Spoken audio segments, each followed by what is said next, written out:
Hello बच्चों, कैसे हैं आप सभी। उम्मीद करती हूँ आप सभी बहुत अच्छे से होंगे। कक्षा की शुरुआत करते हैं। आज का पाठ है हमारा तात्या टोपे।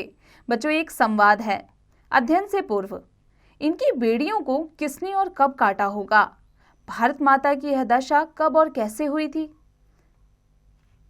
दृश्य 1। घोड़ों के टापों की आवाज। धीरे धीरे घुड़सवार एकत्र हो जाते हैं। टापों की आवाज के साथ साथ तात्या टोपे की जय का नारा लगता है। राव साहब पेशवा, कई दिनों से फिरंगी हमारा पीछा कर रहे हैं, पर आज पहली बार उनसे पीछा छुड़ाकर हम शांति से एकत्र हुए हैं। अब कुछ सोचने का अवसर मिला है। आगे क्या करना है इसके बारे में सोचा जाए। एक सरदार, मैं महारानी के साथ बराबर अंग्रेजों से लड़ता रहा। मैं अब भी लड़ने को तैयार हूं, पर महारानी के वीरगति प्राप्त हो जाने तथा नाना साहिब के लुप्त हो जाने के बाद क्या यह उचित होगा कि हम आगे लड़ें? अंग्रेजों की प्रबल सेना के विरुद्ध हम 100-200 वीर क्या कर सकते हैं? सेनापति, आप ही बताइए।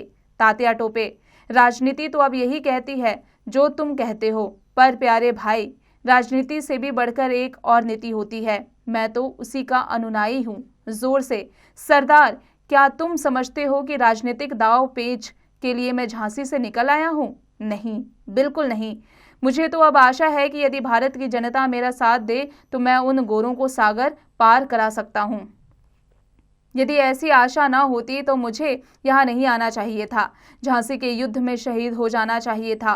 तलवारों की झंझनाहट के साथ तात्या टोपे की जय की आवाज। सरदार, सेनापति, मैं पूर्ण रूप से आपके साथ हूँ, पर मेरा मन कुछ ऐसा कहता है कि इस समय अंग्रेजों की चढ़ती है, भारतीयों में एकता नहीं है, इसलिए सफलता की आशा बहुत थोड़ी है। तात्या टोपे, मेरे प्यारे भाई, हमें सफलता से ही प्रत्येक बात को कूटा नहीं जाता। मैं तो इस संबंध में सोचता हूँ कि यदि हम 100-200 आदमी कुछ नहीं कर सकते तो घर लौटकर भी हम क्या कर लेंगे। इससे तो अच्छा है कि हम एक उदाहरण प्रस्तुत कर जाएं, जिससे बाद में स्वतंत्रता की लड़ाई लड़ने वाले प्रेरणा लें। मैं तो गीता के उस वचन में विश्वास करता हूँ कि लड़ते हुए मरेंगे तो स्वर्ग प्राप्त होगा, और यदि जीत जाएंगे तो स्वतंत्र भारत के दर्शन होंगे। किसी दशा में भी हमें अपने झंडे को झुकाना नहीं चाहिए। राव साहब पेशवा, हमारी शक्ति कम है, इस बात को लेकर हमें अब अंग्रेजों के सम्मुख युद्ध नहीं करना है। हम तभी लड़ेंगे जब समझेंगे कि शत्रु हमारी ओर से सचेत नहीं है। हमें अपनी शक्ति की रक्षा करनी है, साथ ही राजाओं और जनता से संपर्क स्थापित करना है। हमें एक घोड़े की टाप की आवाज। दूत आकर घबराहट में, सेनापति, अंग्रेजों की एक टुकड़ी बहुत ही पास आ गई है। तात्या टोपे, मैं ऐसी आशंका कर रहा था। अंग्रेज जानते हैं कि हम लोगों पर ही उनके साम्राज्य का वर्तमान और भविष्य लटक रहा है। हम भी तैयार हैं। सब लोग तैयार हो जाएं। अच्छा, चलो। भारत माता की जय। प्रस्थान। अंग्रेज, वेल जासूस, तुम को किधर लाया? किधर लाया? इधर तो कोई भी नहीं आए। जासूस घबराहट में बोलता हुआ, हुजूर, अभी तो यहीं थे। देखिए ना, चारों तरफ की झाड़ियां घोड़ों से रौंदी हुई हैं। यह देखिए घोड़े की एक नाल, अभी वे यहीं थे। अंग्रेज, यह लो तुम अपनी बख्शीश। गिनने में 5 रुपयों की आवाज। क्विक मार्च। घोड़े की टापों की आवाज। दृश्य 2। राव साहब पेशवा, यह तो बड़ा अनर्थ हुआ। कई दिनों से भागते भागते हमारी सेना इतना थक गई है कि अब वह भाग नहीं सकती। सेनापति, अब क्या राय है? तात्या टोपे, अब भाग नहीं सकते तो लड़ेंगे। मैंने तो यही सीखा है, किसी भी हालात में खड़े खड़े शत्रु के हाथों में आत्मसमर्पण नहीं करना है। यदि भाग्य ने यही तय कर रखा है कि हमें शहीद होना है तो उसके लिए प्रस्तुत है। राव साहब पेशवा, शत्रु की सेना के पास 4 तोपें भी हैं। सेना के पास और भी शस्त्र मालूम होते हैं। वह हमारी ओर बढ़ रही है। तात्या टोपे, पर क्या? चलो और शत्रु पर टूट पड़ो। राव साहब पेशवा, ठहरिए, देखिए सामने शत्रु सेना ठहर गई। उसमें से एक व्यक्ति जो निहत्था है हमारी तरफ आ रहा है। शायद वह कुछ संदेश ला रहा हो।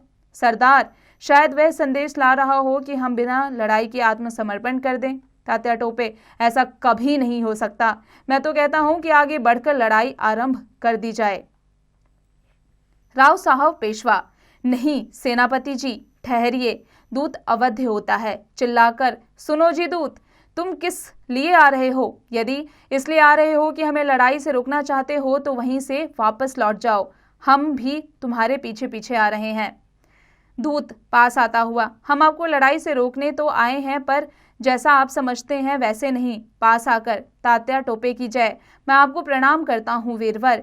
यह ना समझिए कि केवल आपके ये अनुयायी ही आपके साथ हैं। आज समुद्र से हिमालय तक लाखों भारतवासी देश को स्वतंत्र देखना चाहते हैं। हमारी सेना आपकी है, आज्ञा दीजिए। एड़ियों को पटक कर सलामी देता है। मैं सलामी देता हूँ।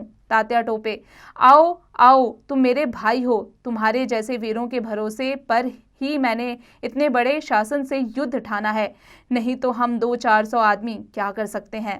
राव साहब पेशवा, यहाँ कोई अंग्रेज सेना नहीं है, नहीं तो चलकर पहले उसी को खत्म कर लें। दूत, नहीं, यहाँ कोई अंग्रेज सेना नहीं है, पर जल्द ही एक बड़ी सेना आ जाएगी। उनके आने के पहले ही हमें कुछ सोच लेना पड़ेगा। तात्या टोपे, हमें अपनी शक्ति नष्ट नहीं करनी चाहिए। पहले बूंद बूंद सागर बन जाने दो, फिर हम पहाड़ को भी ढा देंगे। चलो, हम लोग अपने और भाइयों से मिले, वे प्रतीक्षा कर रहे होंगे। स्वतंत्र भारत माता की जय। घोड़े की टोपों की आवाज दूर तक जाती है, फिर उधर से स्वतंत्र भारत माता की जय, तात्या टोपे की जय की आवाजें आती है। दूत धोखा देकर तात्या को अंग्रेज अधिकारी के सामने ले जाता है। दृश्य 3, पर्दा उठता है। अदालत में तात्या और जज, तुमने सरकार को धोखा दिया, इसका न्याय होगा। तात्या टोपे, यह न्याय का तमाशा क्यों कर रहे हो? मैं जानता हूं कि अंग्रेजों के विरुद्ध लड़ने के कारण मुझे फांसी होगी, फिर यह ढोंग क्यों?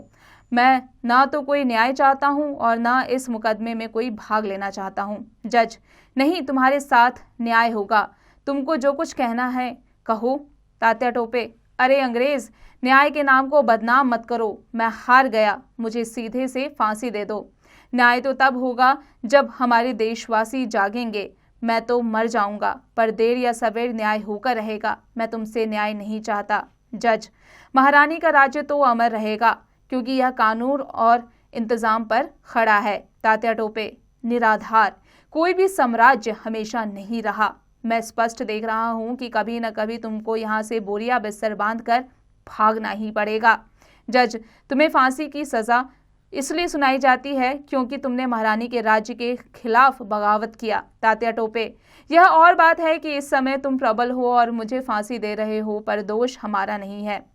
हम तो तुम्हारे देश पर चढ़ाई करने नहीं गए। तुम्हारी हजारों मील से हमारे देश पर अत्याचार करने और उसे लूटने के लिए आए हो। मैं ना तो केवल अपनी क्षुद्र शक्ति से उसे रोका, मैं असफल रहा।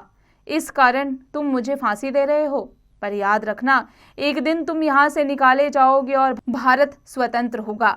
स्वतंत्र भारत की जय, भारत माता की जय। जल्लाद, लो जल्दी करो, देर हो रही है। लुहार, जल्दी से कैदी की बेड़ियां काट दो।